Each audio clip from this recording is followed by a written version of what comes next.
Some tips for the 5D Classic. After having made some videos about the Canon 5D Classic, just reading some of the comments from people led me to think about making this video.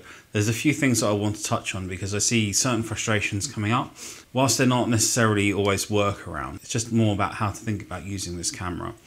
Now, one of the things with the 5D Classic is this screen on the back isn't particularly good. So you can't tell much about your exposure. A lot of the white areas are too faded. They're too kind of light grey to be able to read in a very accurate way. And the same thing for the dark areas. So it can be a little bit tricky to read your exposure properly. This isn't a picture of anything in particular because I don't want the picture to distract you. But if you press the info button, you'll cycle through the different views. And this is the view that you want to focus on because it gives you your histogram. And you can see it's blinking highlights, so we know that this area is overexposed. So it's telling us that. And not only that, we can see it on the histogram. So we can tell what our exposure is doing here. But our histogram gives us the information that we need. The 5D Classic is a really good camera to get to know your histograms on.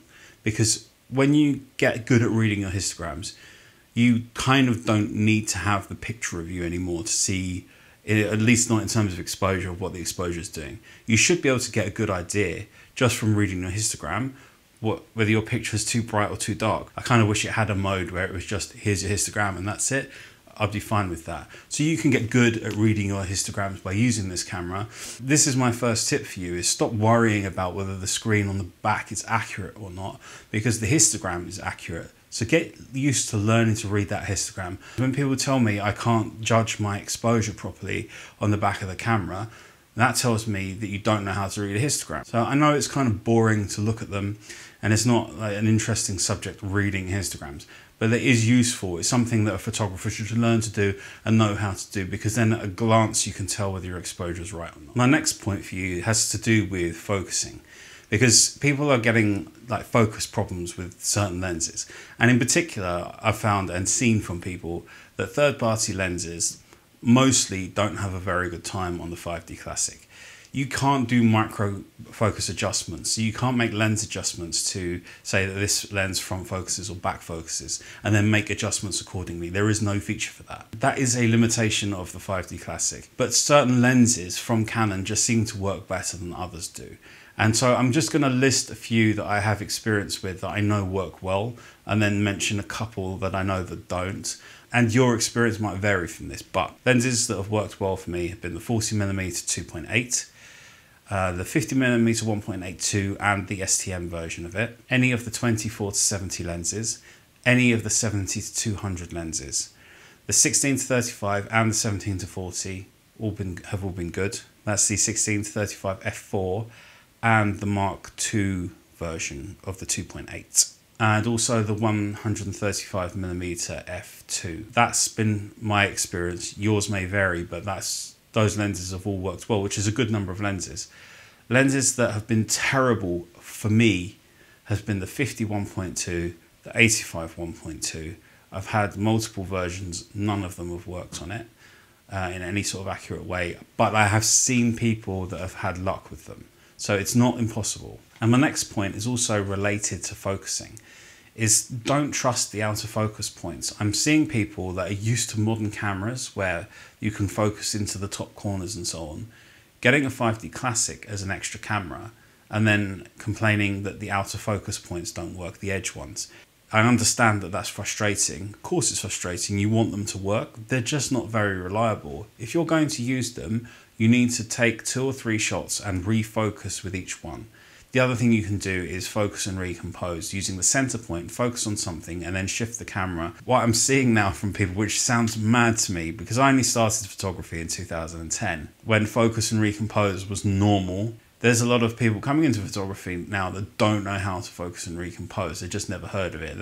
They're used to eye tracking, touch what you want to focus on and the camera will track that. There are a lot of people that are coming into photography now that are not accustomed to the idea of what focus and recompose is. So if that's you, just accept that that's how these older cameras work. It is a bit slower and it can be a bit frustrating, but you can learn to work with it. And in the end, if you can't get the photos you want, it's more likely it's you than the gear. So instead of looking at that negatively, take that as a learning experience, because it will make you a better photographer. It's something I always say about this camera, the 5D Classic, is that if you learn to work with it and you get good at using it, you will become a better all-round photographer. And my next point relates to the noise that comes, the digital noise that comes into the images with the 5D. I get messages about people saying it's no good after ISO 400, some say 200, some say 800. I see a lot of people saying 400. And my message to you is just use the ISO range of the camera. Stop worrying about whether a picture is noisy or not. The only time for me where noise becomes a problem is actually often on more modern cameras, where manufacturers are applying artificial noise reduction to files. I'd rather have a noisy but sharp high ISO picture than a smudgy one which looks like there isn't any noise in it, but in fact the details have become smudged. That's what you really want to look out for. If it's grainy but sharp, it's good, because the noise that comes into the picture will actually help smooth out some of the transitions that can become muddied in higher ISO pictures. So it can work for your benefit, and you can learn to like those shots. We are starting to become conditioned that high ISO shots must be noise free, when in fact, if we go back and look over the decades of really great photography, no one was questioning the picture because of the noise that was in the picture. In fact, a lot of people choose to add it artificially into their pictures because it helps with the structure, tonal gradations, and perceived sharpness.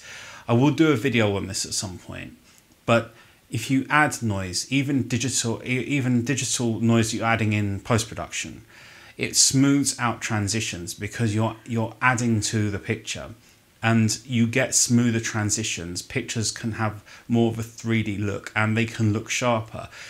Get away from the idea that the grain or noise makes a picture soft. It doesn't. It makes it sharper. It's noise reduction that makes a picture soft. And a lot of cameras that have really good high ISO performance are smudging the pictures at higher ISOs. Now, I know there's a lot of sensors coming out on newer cameras that aren't doing that, that are performing better than that.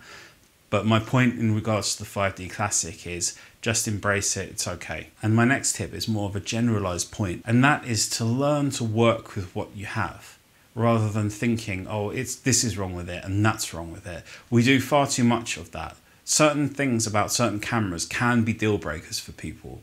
I get that and I fully accept it. I will also tell you that this camera can photograph almost anything that anyone could want to photograph. It might not be the best at it in all examples, and then sometimes it may be not very well suited for certain things. In my photography career, where I've shot professionally in different genres, there's not been really anything much that I couldn't do on a 5D Classic. It might be easier on modern cameras. Take pictures and become a better photographer. Learn your gear, buy other gear, but keep a camera like a 5D Classic to keep it grounded and keep things more real and not so technology focused and technology centric. In the end, you are the photographer, the camera's just your gear.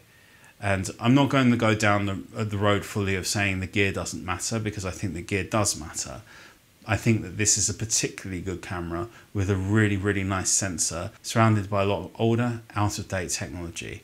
And I don't care, because I'm the photographer and I can get the job done. Getting hold of the batteries that the 5D Classic uses, it's not particularly difficult, but they can be quite expensive or they can be rubbish. But there's a brand that I use, which I'm not sponsored by or in any way, I paid for it myself, which is this one. It's called Canon.